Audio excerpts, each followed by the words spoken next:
வணக்கம் மக்களை, சற்றுமுன் கிடைத்த தகவல் ஒன்றை பார்க்க போகிறோம். நாடாளுமன்ற தேர்தலில் முடிவுக்கு பின் அதிமுக கட்சி என்னவாகும்? திடீர் தகவல். இந்த ஒரு தகவலை பற்றி தான் நாம் பார்க்க போகிறோம். தகவலை பார்ப்பதற்கு முன்னதாக நீங்கள் நம்மளுடைய சேனலுக்கு புதிய பார்வையாளர்களாக இருந்தீர்கள் என்றால் மறக்காமல் நம்மளுடைய சேனலை சப்ஸ்கிரைப் செய்து வைத்துக் கொள்ளுங்கள் மக்களே. தற்சமயம் வரைக்கும் இருக்கக்கூடிய பெரும் விதத்தில் நம்மளுடைய அதிமுகவாக இருக்கட்டும் பெரும் விதத்தில் ஒரு பெரும்பான்மையை தேடி தந்திருக்கக்கூடிய கட்சியாக பார்க்கப்படுகிறது. அதாவது என்னவென்றால் அதிமுக ஒரு முக்கியத்துவம் வாய்ந்த கட்சியாக தமிழகத்தில் திகழ்ந்து கொண்டிருக்கிறது.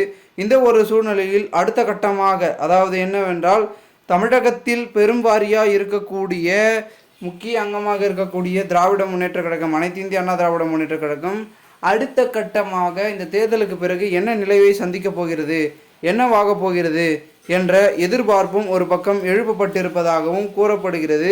அதாவது பெருமிதத்தில் கூறக்கூடிய அதிமுக கட்சியில் தலைமை நம்முடைய எடப்பாடி பழனிசாமி அவர்களின் தலைமையில் செயல்பட்டு கொண்டிருக்கிறது.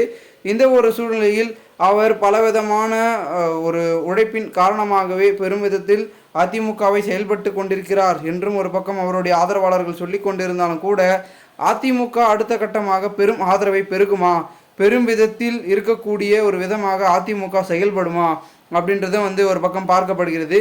ஒட்டுமொத்தமாகவே அதிமுக கட்சியை வழிநடத்தி வரும் எடப்பாடி பழனிசாமி அதன் பிறகு என்னவாக போகிறார் மீண்டும் தொழிலாளர் தினமன்று பெரும் விதத்தில் சொல்லி அவர், அதாவது அதிமுகவும் அப்படியே தான், உழைப்பாளிக்கு உறுதியான கட்சி தான் அதிமுக, மக்களுக்கான கட்சி, மக்களின் சேவைக்கான கட்சி. இந்த ஒரு நாடாளுமன்ற தேர்தலில் மக்களுக்கான ஆட்சி அனைத்து இந்திய அண்ணா திராவிட முன்னேற்ற கழகம் செய்யும் என்று பார்த்திங்கன்னா ஒரு பெரும் விதத்தில் நம்மளுடைய பன்னீர்செல்வத்திற்கு இருக்கட்டும் அல்ல எடப்பாடி பழனிசாமியாக இருக்கட்டும், ரெண்டு பேருமே பார்த்திங்கன்னா அதிமுகவில் இருந்தவர்கள். இப்பொழுது வேண்டுமானால் கருத்து வேறுபாடுகள் என்று இருந்து கொண்டிருக்கிறார்கள். ஆனால் அவர்கள் ஆட்சியில் இருக்கும்போது சொன்ன முக்கியத்துவத்தை தற்பொழுது மீண்டும் நம்முடைய எடப்பாடி பழனிசாமி சொல்லியிருக்கிறாராம்.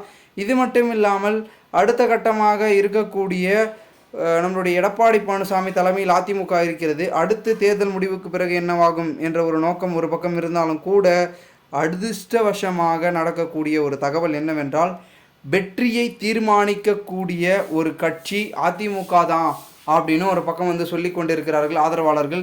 ஏனென்றால் அதிமுக சட்டமன்ற தேர்தலில் கொஞ்சம் பின்வாங்கல் இருந்தாலும் இந்த ஒரு நாடாளுமன்ற தேர்தலில் பெரும்வாரியான வெற்றியை குவிக்கும் அப்படின்னு சொல்லிட்டு இருக்காங்க. இதில் பார்த்திங்கன்னா கருத்து கணிப்பாக இருக்கட்டும், ஒரு சில பார்த்திங்கன்னா உளவுத்துறை சொல்லக்கூடிய தகவல்களாக இருக்கட்டும், கட்சி ஆங்காங்கே இருக்கக்கூடிய கட்சியினர்கள் நடத்தக்கூடிய தகவல்களாக இருக்கட்டும், எல்லாமே பார்த்திங்கன்னா ஒரு பெரும் விதத்தை காட்டிலும் முக்கியத்துவமாக பார்க்கப்படுகின்ற இந்த ஒரு சூழலில் அடுத்தடுத்து என்னவாகும் என்ற ஒரு நிலைக்கு தள்ளப்பட்டிருக்கிறோம். நாடாளுமன்ற தேர்தல் முடிந்த பிறகு 2024 சட்டமன்ற தேர்தல் வருகிறது. அதிலும் இவர்களுடைய ஒரு பெரும்பான்மை என்னவாக போகிறது அப்படின்றத பார்க்கப்படுகிறது. பொறுத்திருந்து பார்க்கலாம் என்ன நடக்கிறது என்பதை. மேலும் இது போன்று நீங்கள் அரசியல் சார்ந்த நிகழ்வுகளாம் தினசரி தெரிந்து கொள்ள நம்மளுடைய சேனலை சப்ஸ்கிரைப் செய்து வைத்துக் கொள்ளுங்கள் மக்களே. நன்றி, வணக்கம்.